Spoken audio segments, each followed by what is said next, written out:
The Vorzathian race had been the galaxy's nightmare for over 300 years. These creatures looked like massive serpents, but calling them snakes would be an insult to their power. Their scales weren't just armor, they were like broken mirrors made of diamond, reflecting light in ways that hurt to look at. When they opened their mouths, fire poured out hotter than the surface of a star. 17 different alien civilizations had tried to stop them. 17 civilizations had been turned to ash in memory. The Vorzathians called themselves the Dragon Caste, and in all their long history of conquest, they had never once tasted defeat. Commander Drakthar was one of their best. He had burned worlds, broken armies, and made entire species kneel. Now he stood on the command deck of his flagship, looking at a holographic display of his next target. It was a small blue and green planet, the third rock circling an ordinary yellow star that the locals called Sol. His officers had presented him with intelligence reports, and Drakthar had laughed when he read them. The dominant species on this world still flew around using controlled explosions. They fought their wars by throwing metal at each other really fast. They hadn't even managed to colonize their own moon properly. The mission briefing was straightforward. The planet had something the Dragon Empire wanted, an incredibly diverse collection of biological life. The Vorzathians used genetic material from conquered worlds to enhance their own warriors, to create new weapons, to push their evolution forward. This little planet called Earth was a treasure chest of DNA just waiting to be harvested. After they took what they needed, the humans would either serve or die. It didn't really matter which. Drakthar gave the order, and his fleet descended through Earth's atmosphere like falling stars. They chose a landing zone in the northern part of a continent the humans called North America, in a region named Oregon. The area was covered in thick forests and dotted with small settlements. Intelligence suggested there was a research facility nearby that might contain useful samples. The dragons didn't bother with stealth. Why would they? These humans were primitives. The commander led his personal squad through the facility's broken doors. The humans had evacuated in a hurry, leaving equipment running and lights still flickering. Drakthar's claws clicked against the tile floors as he moved through corridors that smelled of chemicals and fear. His soldiers spread out, scanning for anything valuable. They found freezers full of biological samples, computers still warm from recent use, and papers scattered everywhere showing equations and diagrams that looked like children's drawings compared to Vorzathian science. Then Drakthar entered a secure laboratory in the back of the facility. The room was different from the others. It had thicker walls, heavier doors, and better security systems, all of which had been disabled when the humans ran. In the center of the room sat a single containment chamber, about the size of a human head. Inside that chamber, resting on a small pedestal, was a piece of fruit. An apple. But this wasn't any normal apple. It glowed with a soft blue light that pulsed like a heartbeat. The light was beautiful in a way that even Drakthar's cold warrior heart could appreciate. The commander moved closer, his reflection fragmenting across his crystalline scales. There were warning labels plastered all over the containment unit. They were written in English, but Vorzathian translation technology was excellent. Drakthar read the words slowly: Project Cassandra Experimental Temporal Fruit, do not consume, extreme danger, authorization level Omega required for handling. Drakthar's lips pulled back from his fangs in what might have been a smile. Temporal fruit? These humans thought they could play with time? The arrogance was almost admirable. Almost. The commander had seen 1,000 different species try to engineer weapons, try to create something that could challenge dragon supremacy. They all failed. This glowing apple was probably nothing more than a bioluminescent novelty, some failed experiment that humans had locked away because they were too scared of their own shadows. The dragon raised one massive claw and brought it down on the containment unit. The glass shattered with a sound like wind chimes dying. Alarms started blaring throughout the facility, but Drakthar ignored them. He picked up the apple, which felt warm in his claws, and examined it for just a moment. Then, because he was a conqueror and because he wanted to show his contempt for human science, he opened his jaws and swallowed the fruit whole. It slid down his throat easily, and for a moment, nothing happened. Drakthar was about to turn away when the universe exploded inside his head. The visions hit him with the force of a collapsing star. The dragon's legs buckled, and he crashed to the laboratory floor hard enough to crack the tiles. His soldiers rushed toward him, but he couldn't hear their concerned voices. He couldn't hear anything except the roar of time itself pouring through his consciousness like a flood through a broken dam. The apple had been engineered with compounds that were supposed to give humans mild precognitive abilities. The scientists working on Project Cassandra had been trying to create something that could predict weather patterns, crop failures, maybe even natural disasters. In human test subjects, small doses had caused headaches and brief glimpses of possible futures. Nothing more. But the Vorzathian brain was completely different from human biology. Dragon neural networks were crystalline structures that could process information at speeds humans couldn't imagine. When Drakthar consumed an entire apple designed for creatures with simple organic brains, the effect was catastrophic. The commander's mind expanded across time like ink spreading through water. He saw tomorrow morning when his fleet would begin their assault on the nearest human city. He saw next week when human resistance would prove surprisingly fierce. He saw next month when the dragons would claim victory but at a cost higher than expected. The visions kept coming, accelerating, spinning forward through years and decades and centuries. He saw humanity losing the initial war. He saw dragon banners flying over burned cities. But he also saw what came after. He saw humans surviving in bunkers and tunnels, studying captured Vorzathian technology with desperate intensity. He saw a human engineer named Blake, working in a converted subway station, suddenly understanding the mathematics behind dragon plasma drives. He saw humanity reverse engineering technology in years that had taken the dragons millennia to develop. He saw the future spinning out in 1,000 different directions, but one thing remained constant across every possible timeline. Humanity survived. Humanity adapted. Humanity evolved. And in their evolution they became something the galaxy had never seen before. A species that turned every enemy into an eventual ally, that fought wars not to dominate but to protect, that somehow made friends out of creatures that should have been their destroyers. And in every timeline 100 years from now, the Vorzathian homeworld burned to ashes while humanity watched and wept for their former enemies. The temporal visions tore through Drakthar's mind like fire eating through paper. Every future he witnessed made less sense than the last. The dragon had spent centuries studying warfare, understanding tactics, predicting how battles would unfold based on technology and numbers and strategy. But these visions showed him wars that broke every rule he'd ever learned. They showed him humans doing things that shouldn't be possible. The first vision dropped him into a battlefield 3 months from now. A small group of human soldiers had been surrounded by Vorzathian warriors in the ruins of what used to be a city. The Marines were outnumbered 4-1, their equipment was breaking down, and by every logical calculation, they should have surrendered or died. Instead, Drakthar watched as one soldier, a Marine named Tyler, decided on a third option that wasn't in any tactical manual. Tyler had run out of ammunition for his rifle. His backup weapon was empty too. The dragons were closing in, plasma weapons charging, victory certain. And then this human did something insane. He pulled out every explosive device he had left, wrapped them around his chest, looked at his squad mates, and said something that the temporal vision translated perfectly into Drakthar's understanding: "Get clear and tell command we made these bastards pay for every inch." The Marine detonated himself and took 7 Vorzathian warriors with him in an explosion that left a crater where the intersection used to be. His final radio transmission echoed across the battlefield and somehow across time itself to reach Drakthar's consciousness: "Tell them we made them bleed." The vision showed the other Marines escaping, carrying their wounded, and using the sacrifice to regroup and eventually win a battle they had no business winning. Humans called it courage. Dragons called it madness. But it worked. The visions accelerated, jumping forward through time. 10 years ahead, Drakthar saw human civilization recovering from the invasion with a speed that defied reason. The dragons had destroyed their major cities, broken their military, set them back decades. Except humans didn't stay set back. In a converted warehouse in what used to be Detroit, a woman named Patricia was working on something that should have been impossible. She had salvaged pieces of a destroyed Vorzathian cruiser, melted hull fragments, broken power cores, shattered engine components. The dragon technology was based on plasma fusion principles that had taken the Vorzathian Empire 3,000 years of scientific development to perfect. Patricia, working with a team of 12 other humans in a building that still had scorch marks on the walls, cracked the fundamental mathematics in 18 months.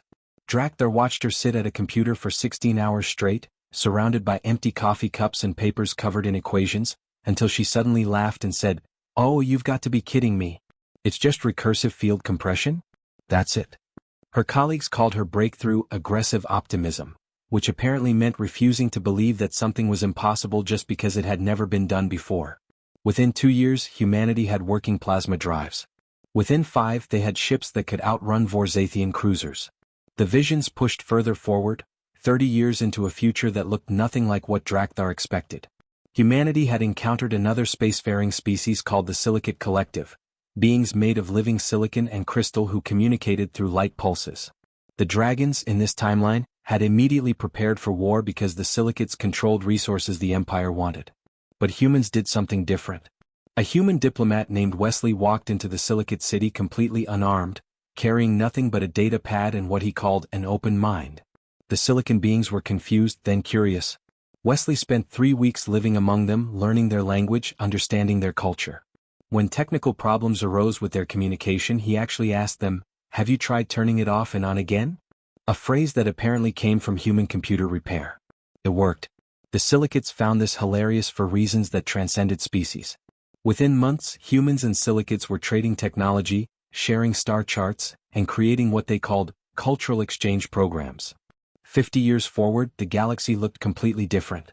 Something called the Persistence Alliance had formed, a coalition of 24 species, many of whom had been enemies before humans showed up and convinced them that cooperation was more profitable than war. The vision showed Drakthar species from across the galaxy working together on joint projects, sharing resources, actually trusting each other. It was bizarre. It was unprecedented. It worked beautifully. Even the Void Krakens had joined, massive creatures that lived in deep space and were so dangerous that most species just avoided the regions they inhabited. A human negotiator named Kelly had approached them with what she called a business proposition. The Krakens were territorial but not unreasonable. Kelly offered them detailed stellar navigation data in exchange for safe passage through their space. She called it a really good deal for everyone involved. The Krakens agreed. Within a decade they were trading partners. But the final vision was the one that made Drakthar's crystalline blood freeze in his veins. 100 years from now, the Vorzathian homeworld was burning. The great cities of the Dragon Empire were crumbling into dust. The fleets that had terrorized the galaxy for centuries were broken and scattered. And humanity wasn't the one doing it.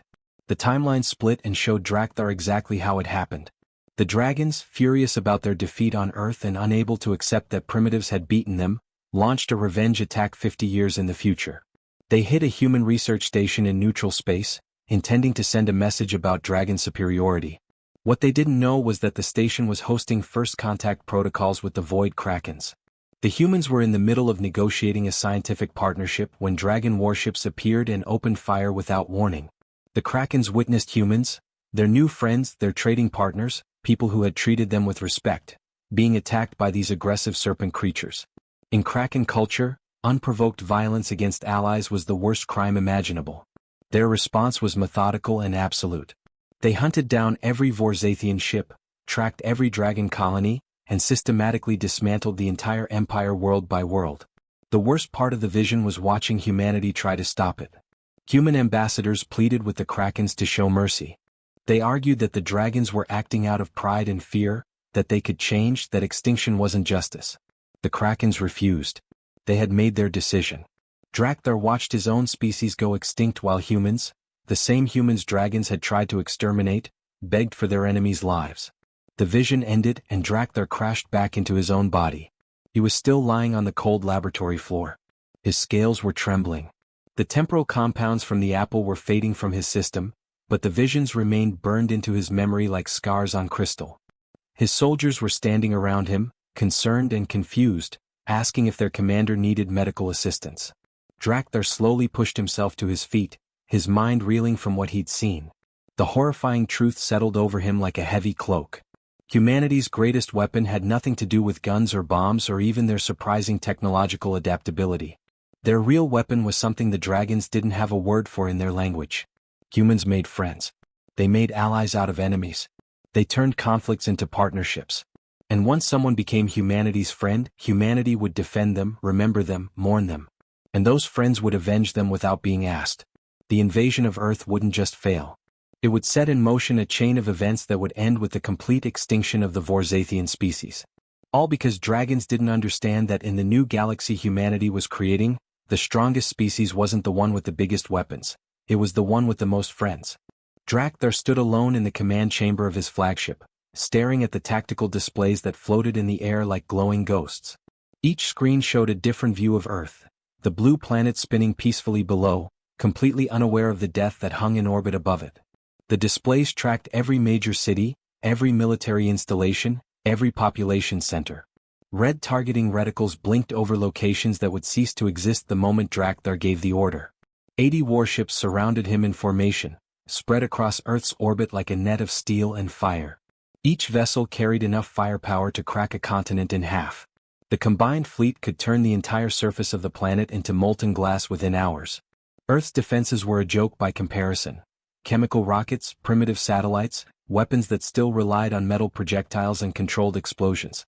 The humans had nothing that could touch a single dragon warship, let alone 80 of them. Nothing except time. And the knowledge of what that time would bring. The commander's claw hovered over the attack authorization console. The crystalline surface was cool under his scales, waiting for the touch that would begin the bombardment. One simple gesture. One press of his palm against the interface. That's all it would take to start the invasion, to claim another world for the Dragon Empire, to add Earth to the long list of conquered civilizations. One gesture. One gesture that would doom his entire species to extinction. Drakthar pulled his claw back as if the console had burned him. The visions from the apple still echoed in his mind, clear as the day he'd experienced them. He could still see the Vorzathian homeworld burning a century from now. Could still hear humanity pleading for mercy on behalf of their former enemies. Could still feel the weight of knowing that everything started here with this decision in this moment. Commander Drakthar, the fleet awaits your order. The voice of Subcaptain Thrazik cut through his thoughts. The younger dragon's scales tilted in a pattern that showed confusion mixed with concern. All vessels report ready status. Targeting solutions are locked. The bombardment can begin immediately. Why do we delay? Drakthar turned to face his second-in-command. Thrazik was a good soldier, loyal, efficient, deadly in combat. He was also young enough to still believe that dragon superiority was absolute, that conquest was inevitable, that the Empire would last forever. How could Drakthar explain what he'd seen?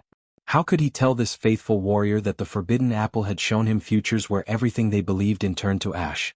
He couldn't. Admitting that he'd consumed the human experimental fruit would be seen as weakness, as recklessness unbecoming of a commander. Admitting the visions would be worse. The Dragon caste had no tolerance for superstition or prophecy. They believed in strength, in tactics, in the mathematics of warfare. They had no concept of strategic retreat based on probabilistic future outcomes. Dragon philosophy was simple: conquer or die.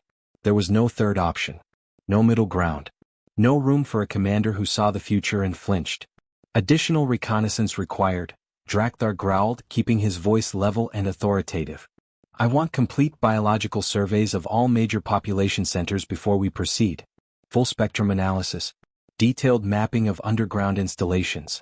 I want to know every bunker, every hidden facility, every potential resistance stronghold. Thrazik's scales shifted to show greater confusion. Commander, our intelligence reports are comprehensive. We've been monitoring this planet for months. The surveys you're requesting will take weeks to complete. The Dragon caste expects results. They expect conquest. High Command is already questioning why we haven't. I know what they expect. Drakthar's roar echoed through the command chamber, causing every dragon present to freeze and turn toward him. The sound was like thunder rolling through metal corridors. And I will deliver conquest. But I will not lead this fleet into an ambush based on incomplete intelligence. We have reports of underground complexes we haven't fully mapped. We have energy signatures that don't match known human technology. I will not risk this fleet on assumptions. It was a lie. A complete fabrication. The human underground complexes were nothing more than subway tunnels and basement bunkers.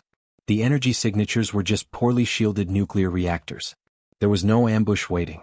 No hidden superweapon. But the lie bought him what he desperately needed: time to think, time to plan, time to figure out how to save both species from the future he'd witnessed. Thrazik's scales settled into a pattern of reluctant acceptance. As you command. I will order the reconnaissance squadrons to begin extended surveys immediately. Over the following days and weeks, Drakthar became a master of subtle sabotage against his own invasion. He issued orders that sounded reasonable but created delays. Landing coordinates for advanced teams were shifted from major cities to remote wilderness areas, places where contact with human forces would be minimal. He claimed he wanted to establish secure staging areas away from population centers, but really he was avoiding the kind of battles that would trigger the timeline he'd seen. Supply lines began developing mysterious inefficiencies. Fuel shipments arrived later than scheduled. Ammunition transports got rerouted through longer paths. Equipment maintenance suddenly required more thorough inspections. Each problem was small enough to seem like normal military logistics, the kind of minor issues that happened in any large operation. But Drakthar carefully orchestrated each delay to compound with the others. Reconnaissance flights were extended far beyond their original scope. When scouts reported on a city, Drakthar demanded more detailed analysis. When they provided detailed analysis, he requested verification surveys. When verification came back, he ordered comparative studies with other cities. His officers began to whisper among themselves, wondering why their commander had become so cautious, so hesitant. This wasn't the Drakthar who had burned 6 worlds without mercy. This wasn't the dragon who had crushed the resistance on Kelmar Prime in a single day. But they followed orders because that's what soldiers did. And because Drakthar was careful to frame everything as tactical wisdom rather than hesitation. He spoke of learning from past mistakes, of not underestimating prey species, of the importance of overwhelming preparation. He reminded them of the one time in dragon history when an invasion had met unexpected resistance. A cautionary tale used to teach young warriors about overconfidence. He used that ancient lesson as cover for his modern delays. Each day that passed pushed the invasion timeline back by crucial hours. Each hour gave humanity more time to prepare, more time to study the dragon ships in orbit, more time to become the species that would eventually survive and change the galaxy. Drakthar watched the tactical displays and wondered if he was saving his species or just prolonging the inevitable. The visions had shown him the future, but they hadn't shown him how to change it. All he knew was that the moment he gave the order to attack, the countdown to Vorzathian extinction would begin. So he stood in his command chamber, surrounded by 80 warships and thousands of warriors who trusted him, and he bought time with lies and delays and the desperate hope that somehow, impossibly, there might be a third option that dragon philosophy said didn't exist. The meeting spot was humanity's choice. An old space station floating near Jupiter, left behind from Earth's first trips into deep space. Nobody owned it anymore, making it perfect neutral ground. Commander Drakthar piloted his shuttle there alone, his warrior instincts screaming this was a trap. Every muscle in his body stayed tense during the approach. General Mitchell stood waiting in the observation deck when Drakthar arrived. The human wore a plain military uniform with no weapons visible anywhere. Mitchell was smaller than the dragon commander expected. Humans always were tiny compared to his species. But something about those eyes bothered Drakthar. They held a calculating intelligence like a predator sizing up its prey. Commander Drakthar, Mitchell said, speaking the alien name slowly and carefully. Thank you for coming. I'll be straight with you. Half my staff thinks I've lost my mind for meeting you here. The other half believes you're about to tear me apart. Your staff shows wisdom, Drakthar replied, his fangs catching the station's dim light. Why did you summon me, human? Because you ate Project Cassandra. Mitchell lifted a data pad displaying complex medical scans. Our sensors detected temporal radiation coming from your ship. Same exact frequencies as that apple we sent you. You saw the futures, didn't you? All of them. Drakthar's scales rippled involuntarily, betraying his shock. How could you possibly know about the apple's real purpose? Mitchell interrupted. Because 3 of our top researchers suffered complete mental breakdowns after taking tiny doses of it. They glimpsed fragments of possible timelines, and their minds couldn't process what they saw.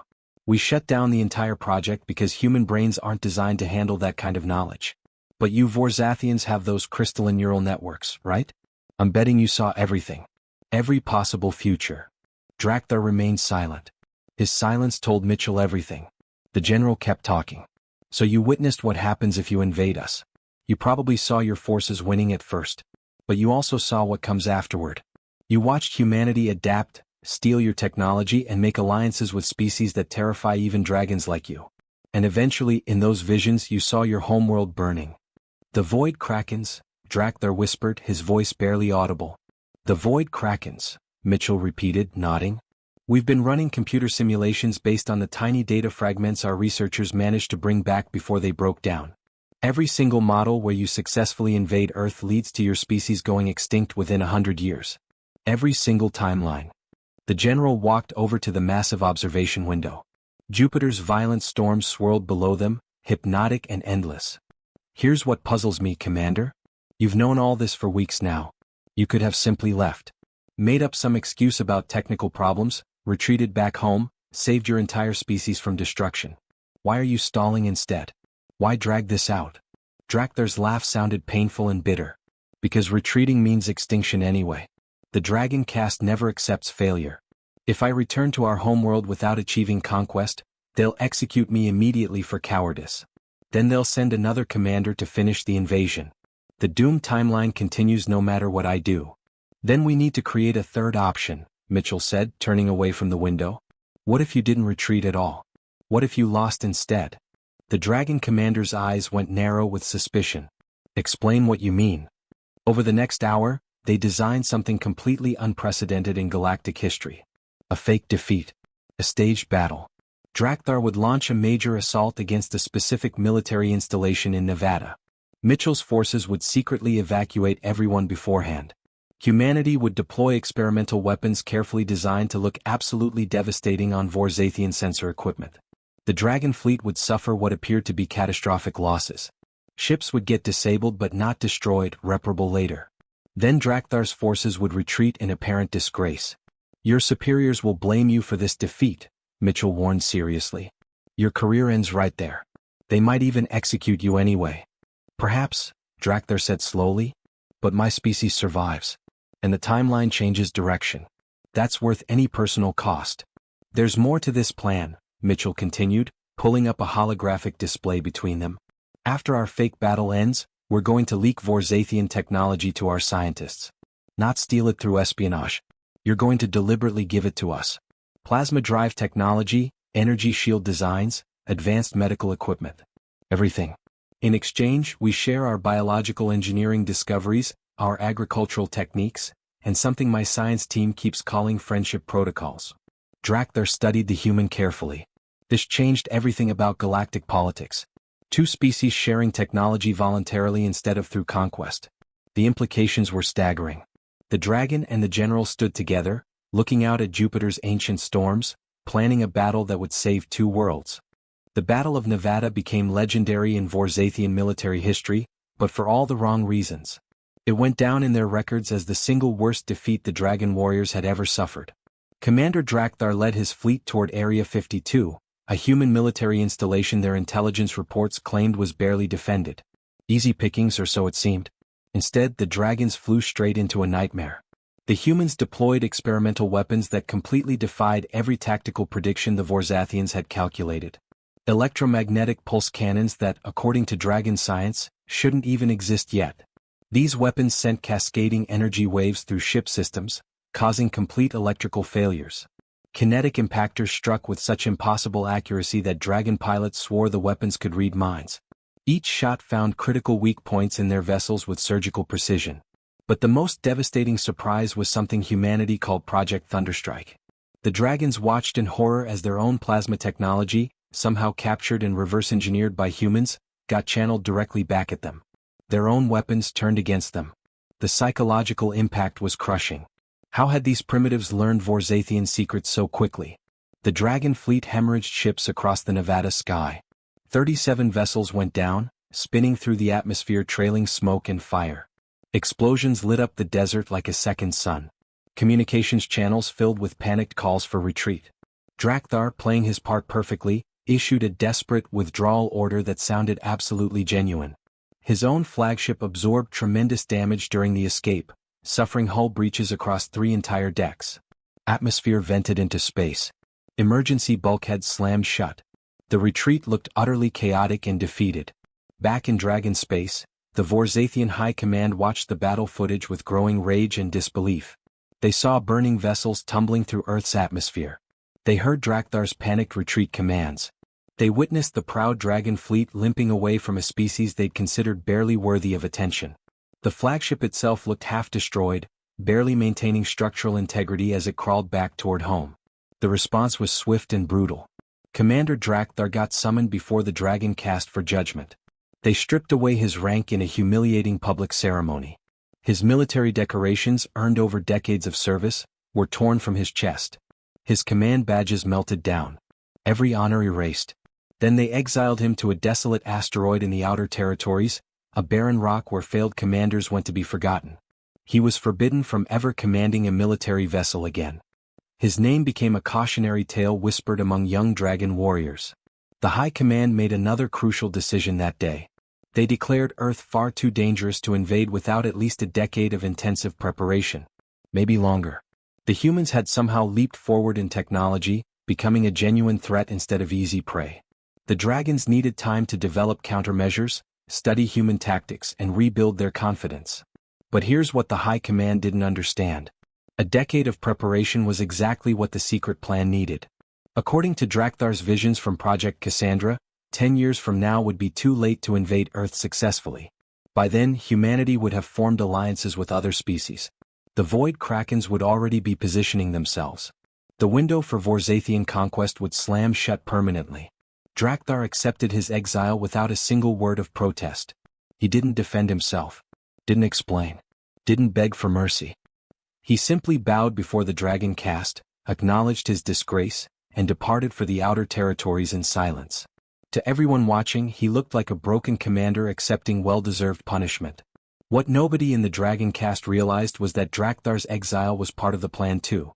Out in the outer territories, far from prying eyes and political oversight, the disgraced commander could communicate freely with General Mitchell. They could coordinate the next phase. The technology exchange. The friendship protocols.